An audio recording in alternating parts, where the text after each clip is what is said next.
15 సంవత్సరాల అనుభవం ఆంధ్ర, తెలంగాణ, కర్ణాటక, తమిళనాడులో లక్షల మంది నమ్మకమైన కస్టమర్ల సంతోషాలకు నిలయమైన మీ నివాసానికి అందమైన చిరునామా.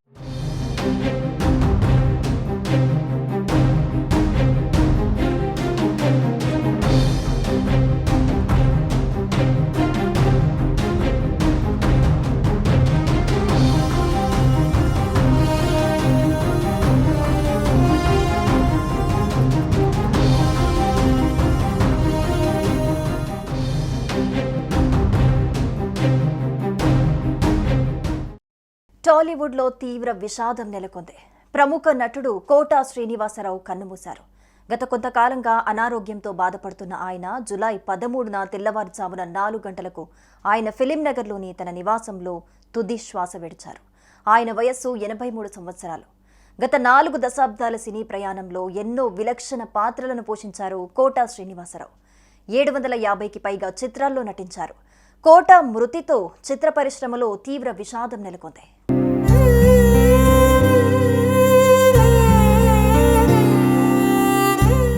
కోటా శ్రీనివాసరావు కృష్ణా జిల్లా కంకిపాడులో 1942 జూలై 10న జన్మించారు. 1978లో ప్రాణం ఖరీదు చిత్రంతో సినీ రంగ ప్రవేశం చేశారు.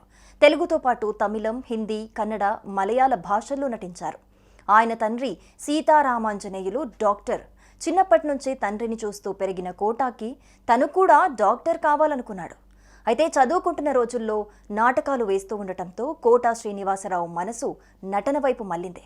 డిగ్రీ తర్వాత స్టేట్ బ్యాంక్ ఆఫ్ ఇండియాలో ఉద్యోగం వచ్చింది. సినిమాల్లోకి రాకముందు దాదాపు 20 సంవత్సరాల పాటు నాటక రంగంలో అనుభవం సంపాదించారు. బ్యాంకులో ఉద్యోగం చేస్తూ మరోవైపు నాటకాలు వేసేవారు. కోటా శ్రీనివాసరావు భార్య రుక్మిణి. ఈ దంపతులకు 2 కుమార్తెలు, 1 కుమారుడు సంతానం.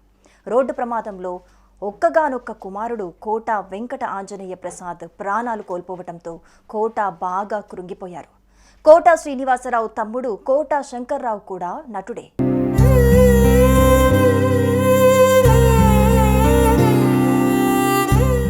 1978లో మెగాస్టార్ చిరంజీవి తొలి చిత్రం ప్రాణం ఖరీదులో ఓ చిన్న పాత్రలో కోటా శ్రీనివాసరావు నటించారు.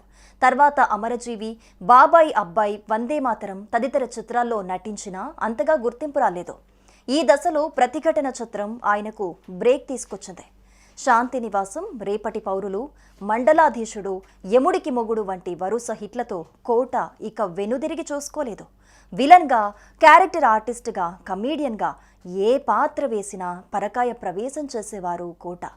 47 ఏళ్ల సినీ ప్రస్థానంలో తెలుగు, తమిళ, హిందీ, కన్నడ, దక్కని, మలయాళం చిత్రాల్లో దాదాపు 750కి పైగా సినిమాల్లో నటించారు.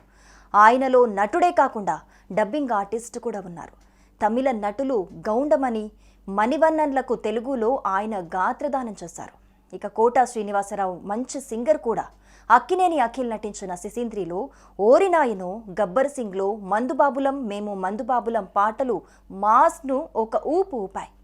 సుదీర్ఘ కెరీర్లో ఆంధ్రప్రదేశ్ ప్రభుత్వం నుంచి 9 నంది అవార్డులు, 1 సైమా అవార్డుతో సినీ రంగానికి చేసిన సేవలకు గాను భారత ప్రభుత్వం ఆయనను అత్యున్నత పద్మశ్రీ అవార్డుతో సత్కరించింది.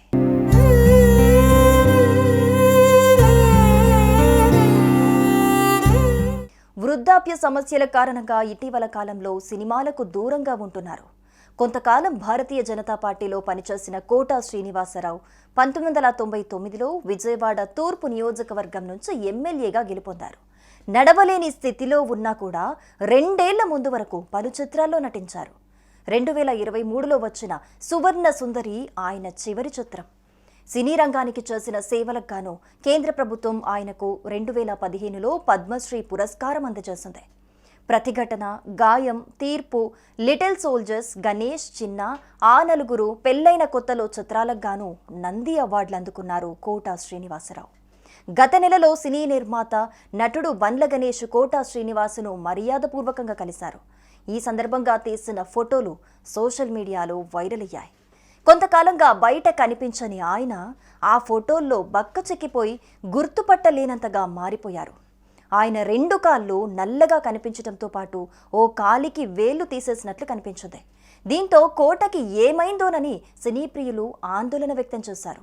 ఆయన తీవ్ర అనారోగ్యంతో చావు బతుకుల్లో ఉన్నారంటూ వచ్చిన వార్తల్ని అప్పుడు కోటా శ్రీనివాసరావు ఖండించారు. తాను ఆరోగ్యంగానే ఉన్నానని, కాళ్ల నొప్పులు సాధారణ వృద్ధాప్య సమస్యలు తప్ప తనకెలాంటి అనారోగ్య సమస్యలు లేవని తెలిపారు. ఈ ఘటన జరిగిన నెల రోజులకే ఆయన ఈ లోకాన్ని విడిచి వెళ్లటం అందరినీ కలిచివేస్తోంది. కోటా శ్రీనివాసరావు ఆత్మకి శాంతి కలగాలని ఆయన అభిమానులు, సినీ పెద్దలు, నెటిజన్లు పోస్టులు పెడుతున్నారు.